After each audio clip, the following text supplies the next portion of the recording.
Have you ever felt like the world was spinning out of control? It's hard not to feel that way with all that we've gone through in the last couple of years. This pandemic has changed so much in everyday life. We know that some of our cities seem like they're war zones. Politicians and the media have undermined whatever trust we might have had in our national institutions. Unaccountable tech overlords have limited the flow of, and in many cases, the substance of, our information. It's a world where women can marry women, boys can be girls, and babies can be aborted after they've been born. It's like we're living in the twilight zone. The twilight zone where east is west and up is down, and the Cardinals are the Cubs. Or if you're a Cubs fan, the Cubs are the Cardinals. Or to put it prophetically, we can read there in Isaiah 5 and verse 20. Woe to those who call evil good and good evil, who put darkness for light and light for darkness, and who put bitter for sweet and sweet for bitter. Of course, it's not truly the twilight zone, it's exile. It's that reminder for us as Christians that we're in exile. This world in 2022 feels so strange because for Christians, it's not our home. If this was our home, we would feel comfortable here. But this is not where we belong. And we know that we are not in control. We're not in control of any of it. But one comforting thing is this, that we're not the only people to ever feel like this. If you think that you've had a bad year, I would encourage you to consider what Daniel endured in approximately 606 BC. And let's read together there in Daniel chapter 1. It's Daniel 1, verses 1 through 7. In the third year of the reign of Jehoiakim, king of Judah, Nebuchadnezzar, king of Babylon, came to Jerusalem and besieged it. And the Lord delivered Jehoiakim, king of Judah, into his hand, along with some of the articles from the temple of God. These he carried off to the temple of his God in Babylonia, and put in the treasure house of his God. Then the king ordered Ashpenaz, chief of his court officials, to bring into the king's service some of the Israelites from the royal family and the nobility, young men without any physical defect, handsome, showing aptitude for every kind of learning, well informed, quick to understand, and qualified to serve in the king's palace. He was to teach them the language and the literature of the Babylonians. The king assigned them a daily amount of food and wine from the king's table. They were to be trained for 3 years, and after they were to enter into the king's service. Among these who were chosen were some from Judah: Daniel, Hananiah, Mishael, and Azariah. The chief official gave them new names. To Daniel the name Belteshazzar, to Hananiah Shadrach, to Mishael Meshach, and to Azariah Abednego.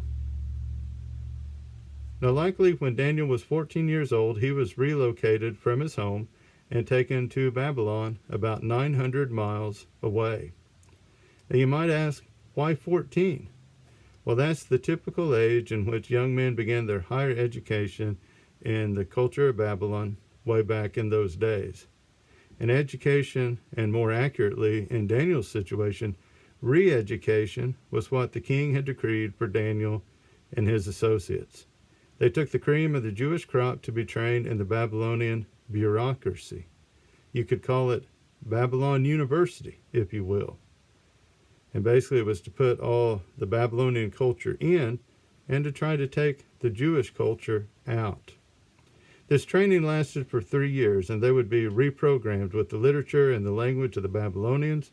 This education would also involve indoctrination in the ancient Babylonian myths about their gods and their goddesses, their accounts of creation and the cosmos, and all this would have contradicted the teaching of Scripture. It would have contradicted everything that Daniel had been taught as a young Jewish man. It also involved divination, learning how to read and interpret animal entrails and the signs in the sky, and dreams and visions, all of which were prohibited to God's people. Yet you have Daniel and his 3 friends who were people of God: Daniel, Hananiah, Mishael, and Azariah. They had all been given God-centered names by their parents. For instance, Daniel's name means God is my judge. Yet we see the Babylonians renamed all of them for their gods. And then, in what may have been the final insult to their dignity, they removed their manhood. It's not explicitly stated here in Daniel 1, but listen to what is stated in Isaiah 39 and verse 7, in the prophecy there. And some of your descendants, your own flesh and blood, who will be born to you, will be taken away, and they will become eunuchs in the palace of the king of Babylon. And so while castration is not specifically mentioned in the book of Daniel, we see based on what's stated here in Isaiah 39, it's assumed that being made a eunuch is going to occur. Now, how would you have handled all this? You thought being a teenager was hard. And some of you listening, maybe you're 14 or close to that, and my question for you would be, are you experiencing the turmoil that Daniel does here? Or for those of us who are beyond our teenage years, did you experience all this that Daniel did as a teen? To me, it's just amazing and mind-boggling to consider. I don't think I would have handled it very well. I'm 48 years old, and I'm barely hanging on by a thread, and I don't have near the challenges that this young man Daniel does. But I want you to notice what Daniel did. And let's read on in Daniel 1, verse 8. But Daniel resolved not to defile himself with the royal food and wine. And he asked the chief official for permission not to defile himself this way. Now God had caused the official to show favor and compassion to Daniel. But the official told Daniel, I am afraid of my lord the king, who has assigned your food and drink. Why should he see you looking worse than the other young men your age? The king would then have my head because of you. Daniel then said to the guard, of whom the chief official had appointed over Daniel, Hananiah, Mishael, and Azariah, please test your servants for 10 days. Give us nothing but vegetables to eat and water to drink. Then compare our appearance with that of the young men who eat the royal food, and treat your servants in accordance with what you see. So he agreed to this and tested them for 10 days. At the end of the 10 days, they looked healthier and better nourished than any of the young men who ate the royal food. So the guard took away their choice food and the wine they were to drink, and gave them vegetables instead. So we see the king provided the best of foods at his reprogramming camp. And it's interesting to note that in Babylonian artwork, that soldiers are depicted as strong and muscular, and wise men are depicted as fat. And I feel very flattered by that depiction. But this is where Daniel and his 3 friends drew the line. Daniel resolved that he would not defile himself with the king's food. Now, why did Daniel choose this particular issue? Was it because Babylonian food was unclean? Had this food been offered to idols? Did eating at Nebuchadnezzar's table mean that he was pledging allegiance to the king over pledging allegiance to God? It may have been one of these or all of these. I don't really know for sure. But I do know this. This was one area of life where Daniel thought, I still have some form of control. He could not control what his enemies had done to him. He endured the relocation. He endured the re-education, the renaming, and even the removal. He could not control what they did, but he could control what he ate. At least in this one way, he could retain his true identity and his true home. Now, the man in charge of the food was scared for his life. If Daniel and his friends looked bad before the king, well, they might all die, but he's saying, I might die as well. But Daniel talked the man into a simple 10-day test, a contest, to see whose table was more beneficial, Nebuchadnezzar's or God's. Well, at the end of this test, look at the text and see what happens. We see that Daniel is rewarded. We'll read there in Daniel 1, verses 17 through the end of the chapter. To these 4 young men, God gave knowledge and understanding of all kinds of literature and learning. And Daniel could understand visions and dreams of all kinds. At the end of this time set by the king to bring them into his service, the chief official presented them to Nebuchadnezzar. The king talked with them, and he found none equal to Daniel, Hananiah, Mishael, and Azariah. So they entered the king's service. In every matter of wisdom and understanding about which the king questioned them, he found them 10 times better than all the magicians and enchanters in his whole kingdom. And Daniel remained there until the first year of King Cyrus. So Daniel has this determination not to defile himself, and he was rewarded. There's no doubt that Nebuchadnezzar was thrilled with the progress of these 4 men, and there's no doubt that he patted himself on the back for what his brilliant government program had produced. And there's no doubt that he praised the gods of Babylon. But little did Nebuchadnezzar know that neither he nor they had anything to do with it, with any of it, because they were not in control. And you have Daniel and his friends. They excelled not because of their diet, but in spite of it. The God of heaven was the one who gave the increase. God of heaven was in control. And that is the message of this whole chapter here in Daniel 1. In fact, it's the message of this whole book, the book of Daniel.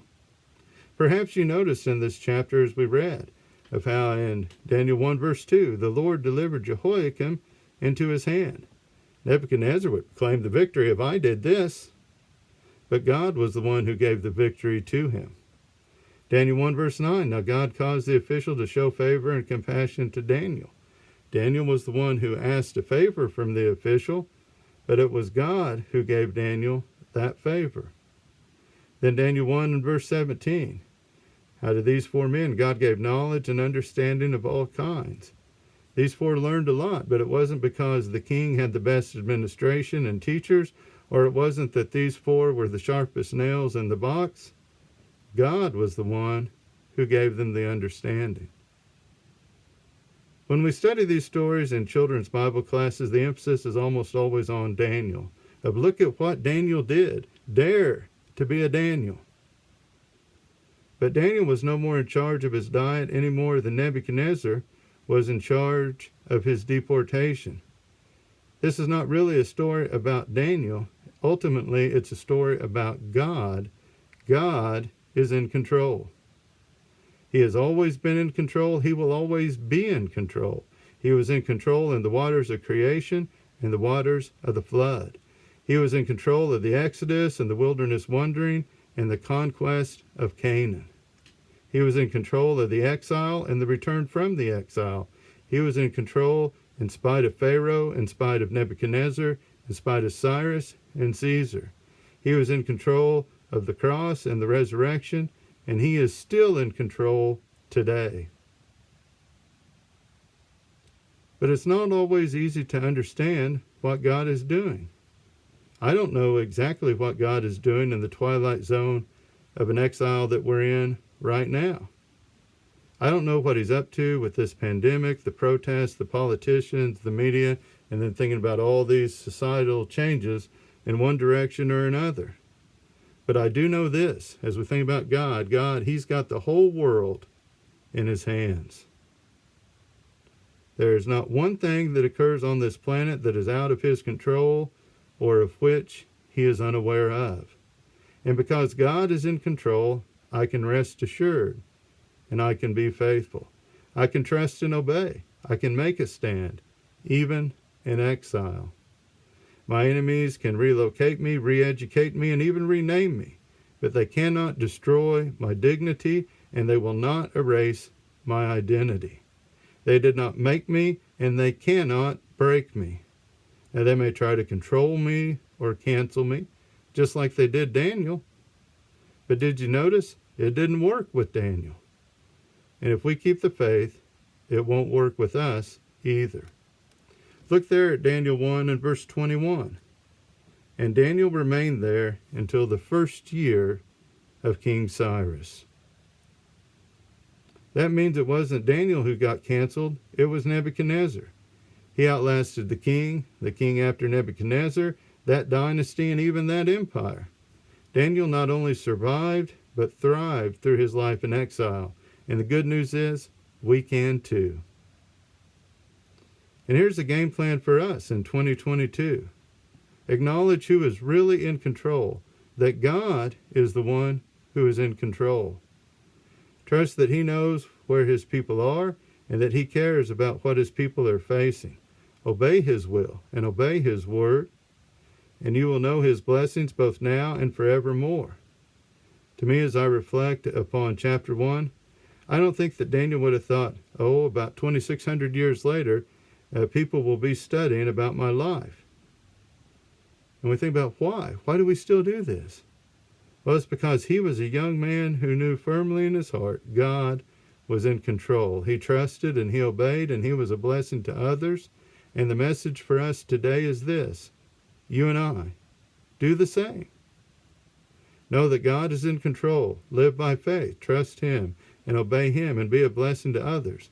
And it's not likely that in the year 46, 49, that other people will be studying about your life or studying about mine, but others are looking to us today in 2022. Will we keep on walking with the Lord? Will we be faithful to him and faithful to his word? Will we be a blessing to others by our faith in God? Because we know that others are encouraged by the faithful stand that we make, just as you and I are encouraged by Daniel's. Today, if you are homesick, the call from Daniel 1 is to come home. Come home to God today by believing in Jesus as the Christ, by repenting of your sins, and by putting him on in baptism. Today, maybe you've realized just how much you've become assimilated and rooted in the Babylon that is around us. And realize that this should not be, that you are called to be a Christian whose citizenship is in heaven. And rather than making this world your home, realize this world is not my home. I'm just passing through. And the call today is to make that stand and to come home. And if you need any help or encouragement, I hope that you'll reach out to me this way. I thank you very much for listening, and I hope that you have a great day.